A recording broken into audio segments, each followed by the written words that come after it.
Shalom, shalom, bien-aimés dans le Seigneur, c'est votre bien-aimé, le frère Kale Kabassé Badimou, en direct de l'église La Grâce de Dieu Paris France.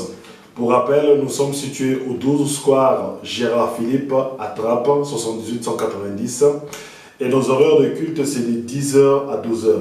Pour ceux qui veulent bien venir et participer à un culte avec nous, tous les liens sont dans la description de la vidéo. Que Dieu vous bénisse ceux qui sont en direct avec nous. Que Dieu bénisse aussi ceux qui regarderont cette vidéo en différé. Ne vous inquiétez pas, vous n'allez rien manquer. Vous serez sur YouTube et vous serez aussi sur Facebook. Mais avant toute chose bien aimée, nous devons consacrer un instant pour la prière et commander ce moment de partage, ce moment de bonheur, ce moment de joie, ce moment de délivrance, ce moment de salut, ce moment de la vie éternelle entre les mains du Saint-Esprit. Prions tous au nom de Jésus-Christ. Père, nous te rendons grâce parce que tu es le seul, l'unique et le véritable Dieu, le Père de notre Seigneur Jésus-Christ. Nous te glorifions, nous te magnifions, nous t'élevons encore, Père, pour le souffle de vie. Tu nous as donné, Papa, la bonne santé, tu nous as gardé et tu nous as donné encore, Papa, un moment afin d'écouter, Papa, ta parole. Ta parole nous garde, ta parole nous protège et ta parole nous donne, Papa, la vie éternelle. La foi vient de ce qu'on entend et ce qu'on entend vient de la parole de Christ. Aujourd'hui, Père, nous voulons écouter, Papa, la parole de Christ afin que nous ayons la foi. Père, bénis cet instant par ta présence, bénis cet instant par la présence du Saint-Esprit et bénis, Papa, cette parole par la délivrance de tout un chacun qui écoutera cette parole. Nous te rendons grâce parce que tu es le seul, unique et le véritable Dieu. Au nom de ton Fils, notre Seigneur Jésus-Christ, nous avons ainsi prié. Amen, amen, amen. Bien-aimés dans le Seigneur, je suis content et ravi parce que nous sommes encore là. Le Seigneur nous a renouvelé le souffle de vie et nous devons profiter de cela pour parler de la bonne nouvelle. Aujourd'hui encore, nous allons parler de la manifestation de l'amour de Dieu pour une personne. Et cette personne-là, c'est Marie, la femme pécheresse, c'est Marie, la prostituée. Je ne sais pas, peut-être vous allez vous dire, frère Kale, il n'y a que Marie qui est pécheresse. Je vous dis non. Il y a beaucoup de gens qui sont des pécheurs. Le dimanche passé, nous avons vu Rahab, la prostituée. Aujourd'hui, nous voyons Marie, la prostituée aussi. Pourquoi le Seigneur m'a poussé à parler de cela? Parce que beaucoup de gens s'excluent automatiquement.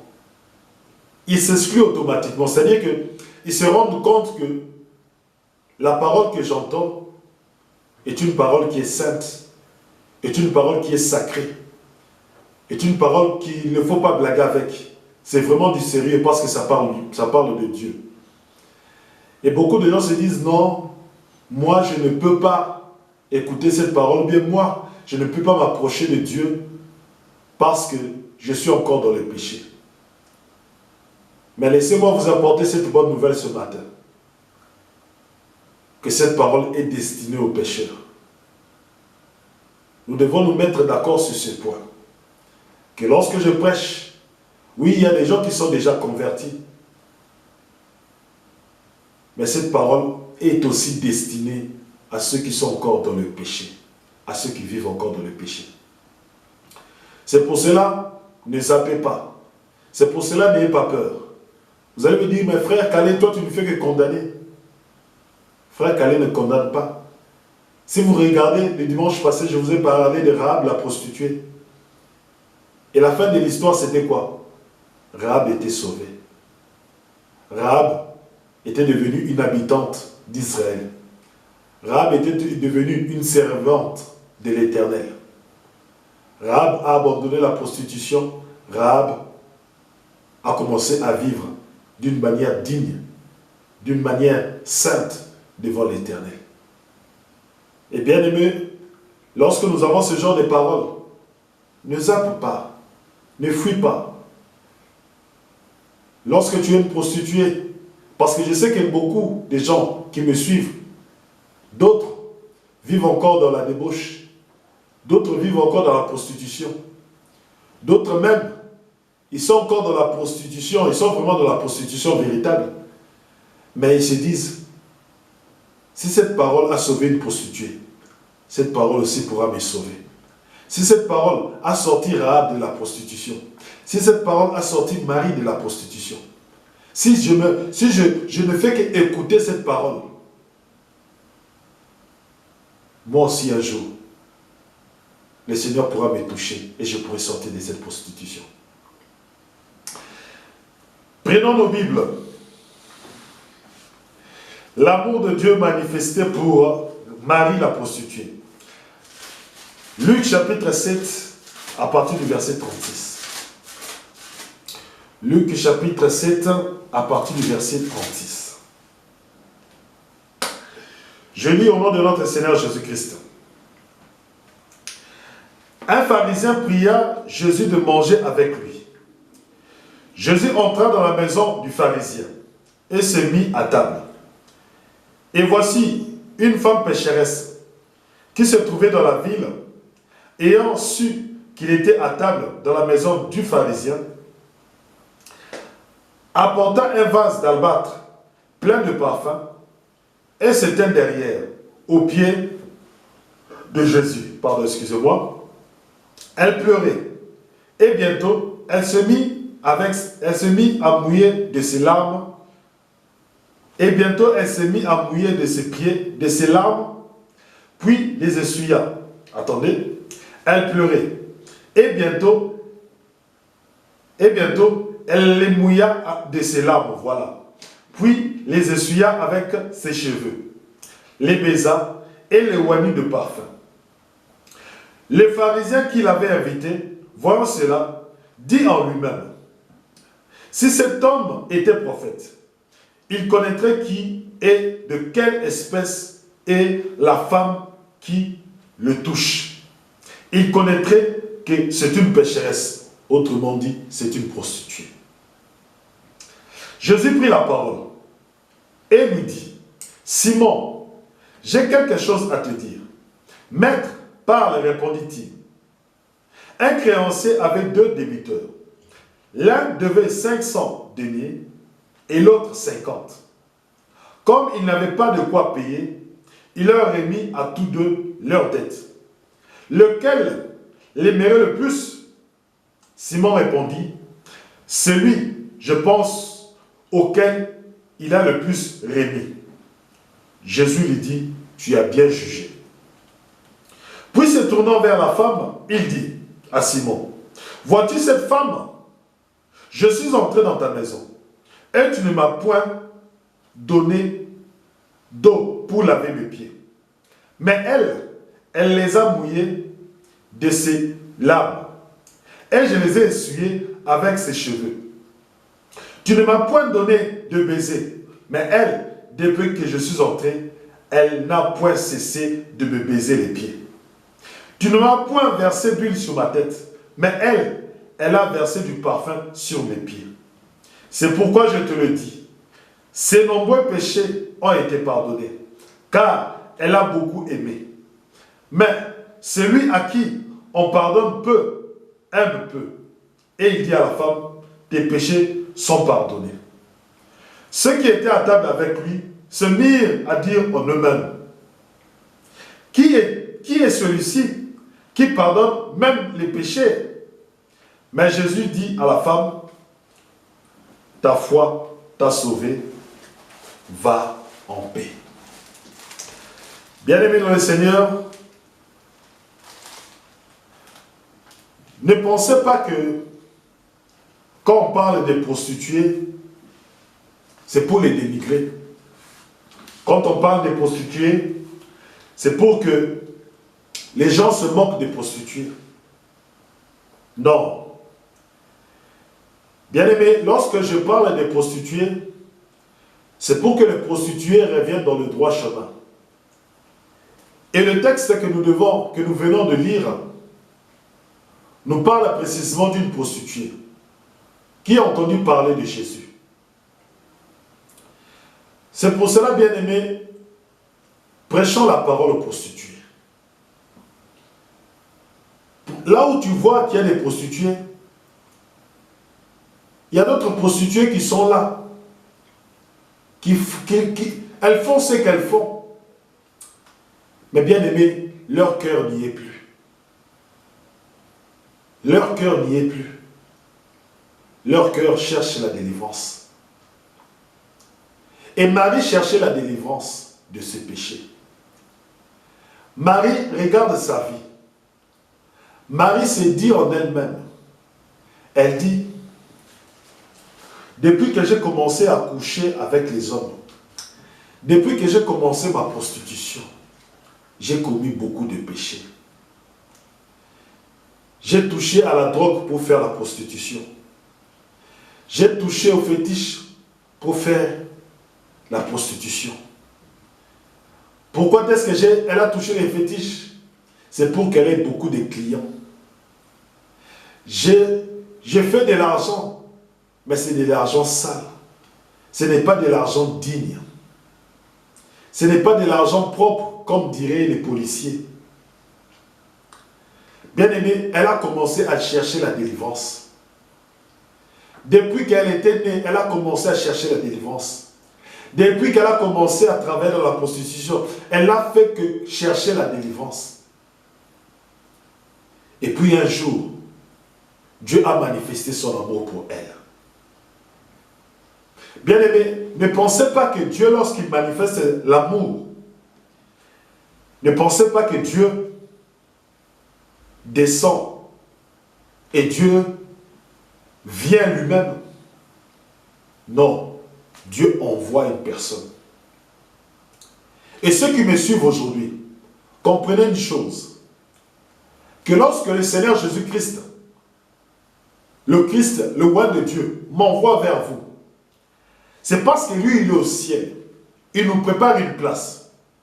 Et comme il est occupé à nous préparer une place, il a pris certains hommes. Il a pris certains hommes, je dis bien certains hommes, pas des femmes.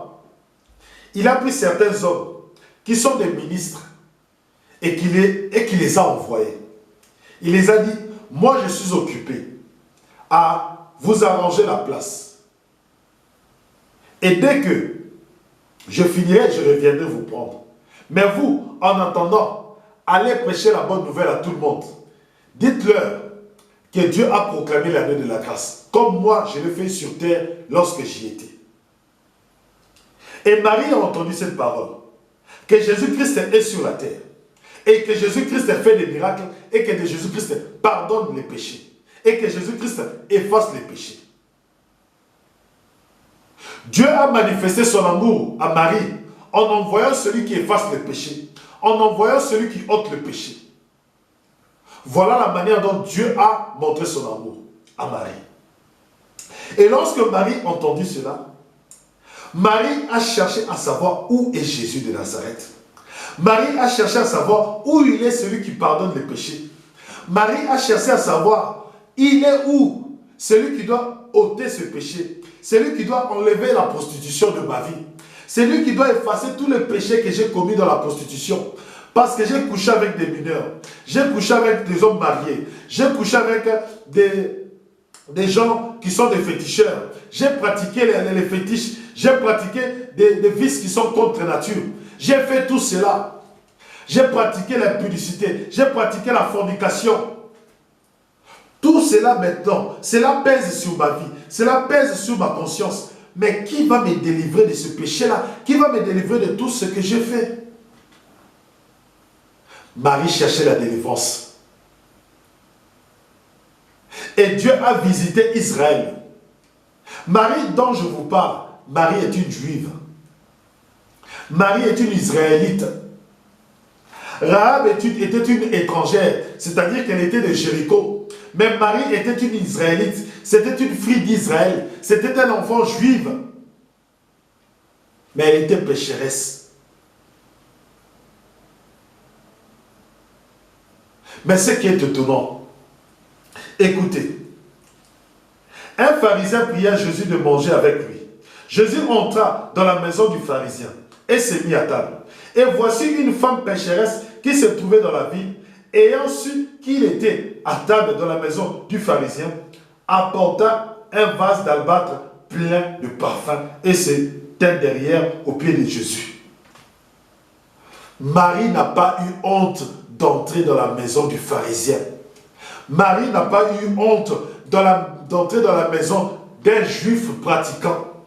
Marie n'a pas eu honte d'entrer dans cette maison-là, malgré qu'elle savait que tous les pharisiens qui étaient sur la table avec Jésus, tous les pharisiens qui étaient dans cette maison-là, même les femmes qui étaient là-dedans, ont regardé Marie bizarrement, disant, mais elle c'est une prostituée, qu'est-ce qu'elle vient faire ici?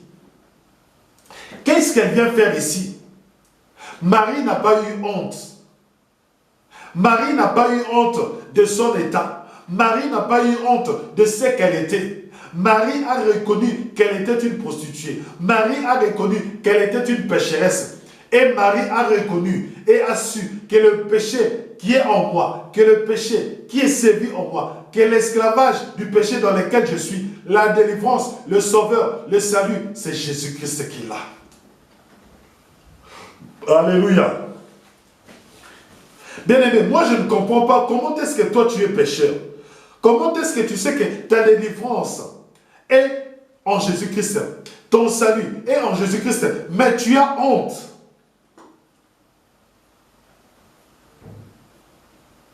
Je me pose la question.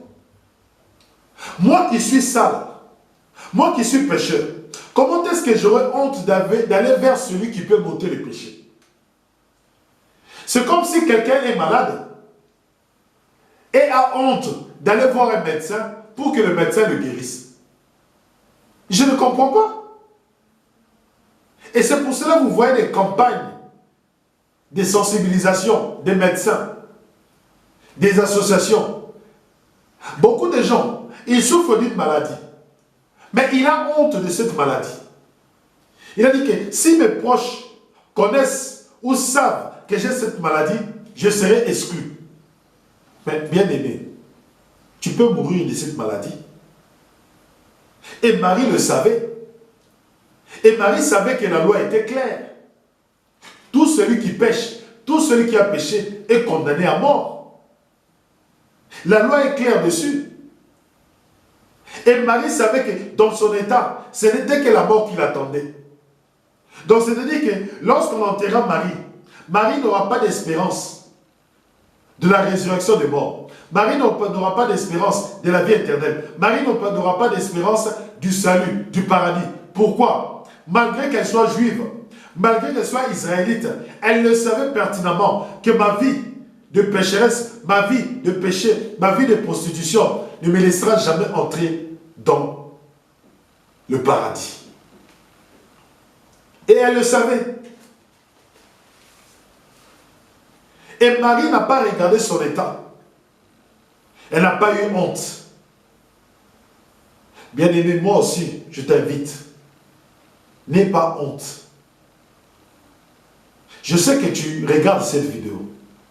Mais tu doutes, tu te dis, ah, si j'appelle le frère Calais, si j'appelle un serviteur de Dieu, et que je lui explique que moi, je vis avec un homme marié.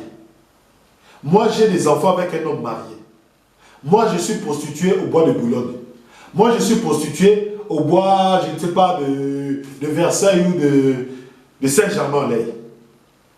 Moi, ma vie n'est pas droite. Moi, ma vie n'est pas sainte. Moi, ma vie n'est pas pure. Peut-être tu vas me dénigrer. Peut-être tu vas me rejeter. Mais bien aimé, n'aie pas peur. N'aie pas peur. Viens, on va t'accueillir. Nous allons t'accueillir. Nous n'allons pas te rejeter. Nous allons t'accueillir. Et bien aimé, vous devez comprendre une chose.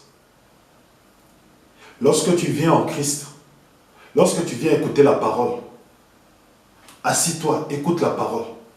Et la parole changera ta vie. Et regarde ce que Marie a fait. Écoutez. Jésus prit la parole. Non, écoutons d'abord. Le pharisien qui l'avait invité, voyant cela, dit en lui-même, si cet homme était prophète, il connaîtrait qui est, de quelle espèce est la femme qui le touche. Donc le pharisien n'aimait même pas qu'une prostituée puisse les toucher. Pourquoi? Parce qu'elles étaient impures. Or, si quelqu'un qui est impur te touchait à l'époque de la loi, tu devenais souillé. Tu ne devenais plus saint. C'est pour cela, lorsque la femme prostituée est entrée dans la maison du pharisien, il a commencé à murmurer. Parce que selon la loi de Moïse, quelqu'un qui est souillé, quelqu'un qui n'est pas saint, ne pouvait pas entrer dans la maison d'un pharisien, ne pouvait pas entrer dans la maison d'une personne qui était consacrée à l'Éternel. Parce que lorsqu'elle est entrée, elle a souillé toute la maison. Là, c'est selon la loi. C'est pour cela que le pharisien a commencé à murmurer. Mais Jésus-Christ, connaissant les pensées du pharisien, Jésus-Christ, connaissant ce murmure-là dans son cœur, Jésus-Christ dit au pharisien, écoute, Jésus prit la parole et lui dit, Simon, j'ai quelque chose à te dire. Maître, parle, répondit-il. Répondit-il. Un créancier avait 2 débiteurs. L'un devait 500 deniers et l'autre 50. Comme il n'avait pas de quoi payer, il leur remis à tous deux leurs dettes.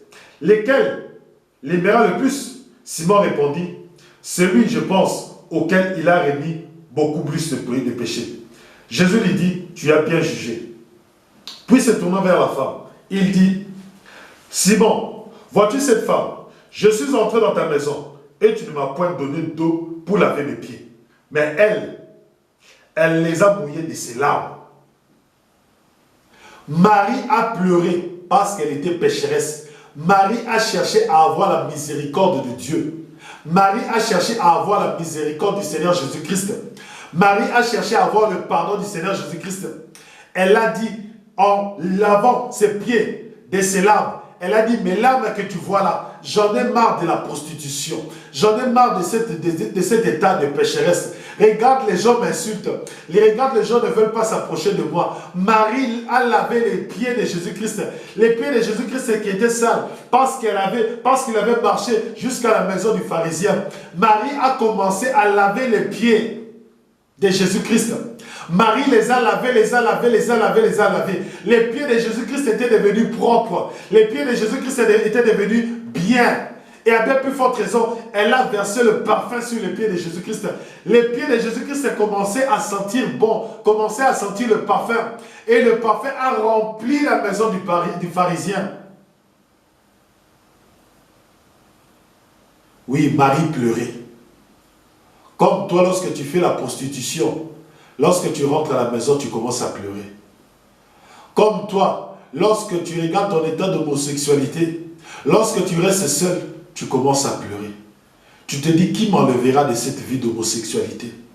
Qui m'enlèvera de cette vie de vendeur de drogue? Qui m'enlèvera cette vie d'impudicité? Qui m'enlèvera de cette vie? Qui m'enlèvera de cette vie des pécheurs? Oui, bien-aimé.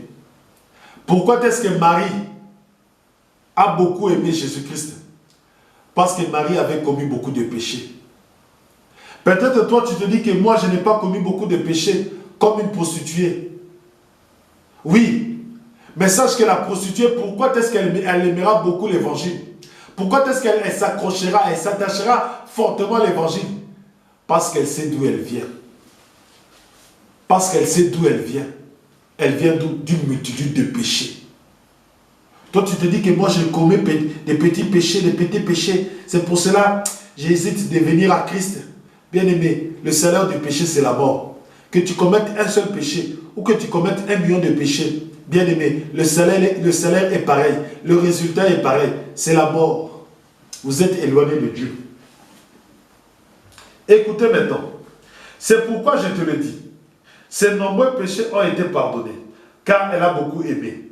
Mais celui à qui on pardonne peu, aime peu. Et il dit à la femme, tes péchés sont pardonnés. La femme est sortie de la maison du pharisien. Tous ses péchés sont pardonnés. La femme est sortie de la maison du pharisien. Tous ses péchés sont pardonnés. Donc, c'est-à-dire que la femme, elle rentre à la maison, chez elle. Elle dit, mes péchés sont pardonnés, j'abandonne la prostitution. Vous allez me dire, mais frère Khalid, qu'est-ce qui montre qu'elle a abandonné la prostitution? Mais elle a eu la foi. Ceux qui étaient à table avec lui se mirent à dire en eux-mêmes, qui est celui-ci qui pardonne même les péchés? Mais Jésus dit à la femme, ta foi t'a sauvé, va en paix. Ta foi t'a sauvé, va en paix. Comme Rahab, Marie la prostituée, elle a eu la foi. Marie la prostituée, elle a eu la foi que Jésus-Christ pouvait se pardonner ses péchés. Mais ceux qui étaient tout autour de la table, les pharisiens, comme toi aussi tu peux être un pharisien, tu doutes que Jésus-Christ peut pardonner tes péchés. Tu doutes que Jésus-Christ peut ôter tes péchés. Bien-aimé, ne doute pas. Peut-être vous serez 5, peut-être vous serez 50, peut-être vous serez 100, peut-être vous serez 10 000 à écouter ces messages. Mais ceux qui auront la foi que Jésus-Christ pardonne leurs péchés seront sauvés. Mais toi qui as écouté comme eux, tu resteras dans tes péchés et tu mourras dans tes péchés. Vous voyez le problème? Beaucoup de gens suivent les prédications. Beaucoup de gens entendent les prédications. Beaucoup de gens entendent comme les pharisiens, entendent que Jésus-Christ fait des miracles, que Jésus-Christ fait ceci, que la bonne nouvelle change de personne. Beaucoup de gens l'entendent. Mais peu viennent, mais peu se convertissent, mais peu se repentissent. Vous pouvez être 100 à regarder, mais il y a seulement 2 qui se répandent du mal. Il n'y a que 2 qui se répandent de leurs péchés. Alléluia. Mais Jésus dit à la femme, ta foi t'a sauvé. Va en paix. En entrant dans sa vie bien-aimée, elle n'avait pas la paix. Oh, alléluia. Quand tu vis dans le péché bien-aimé, tu n'as pas la paix.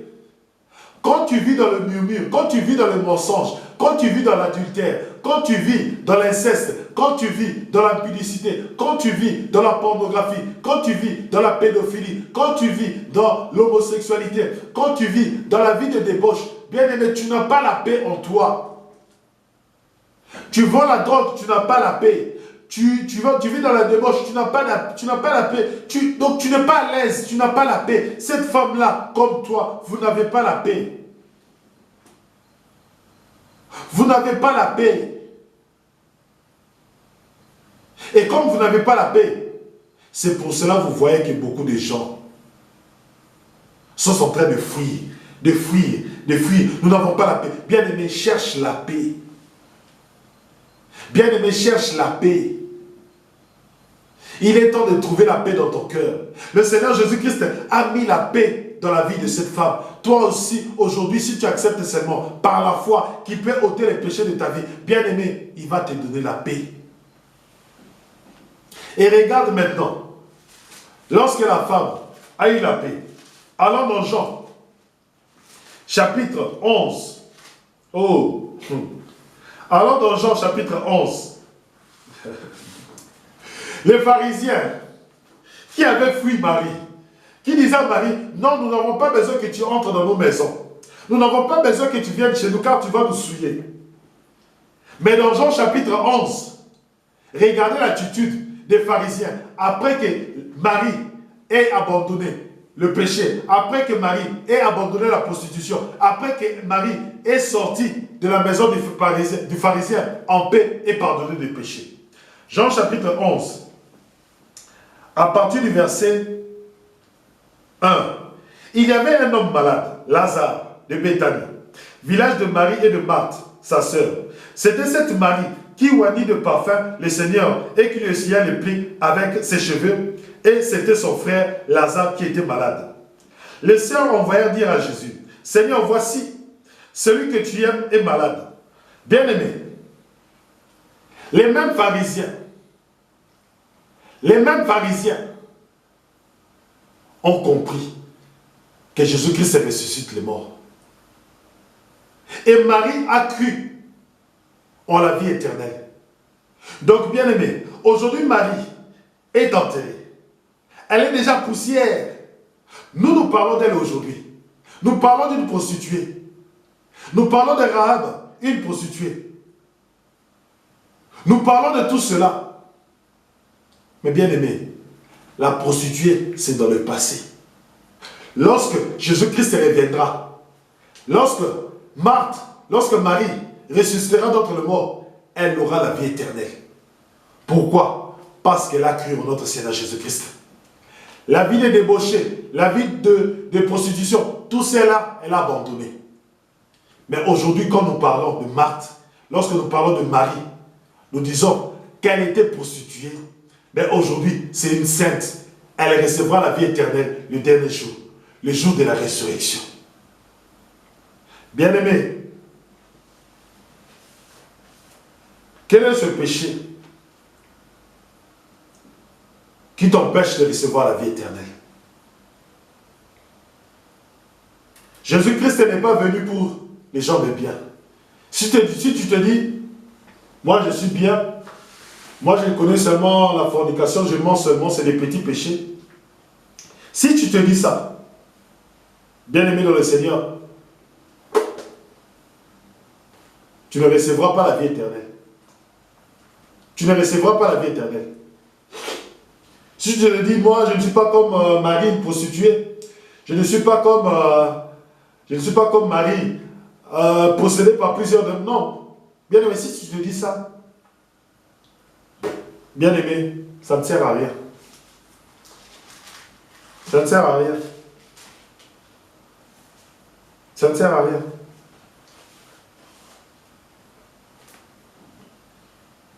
Jésus-Christ n'est pas venu pour des saints. Jésus-Christ n'est pas venu chercher des saints. Mais Jésus-Christ est venu chercher des pécheurs.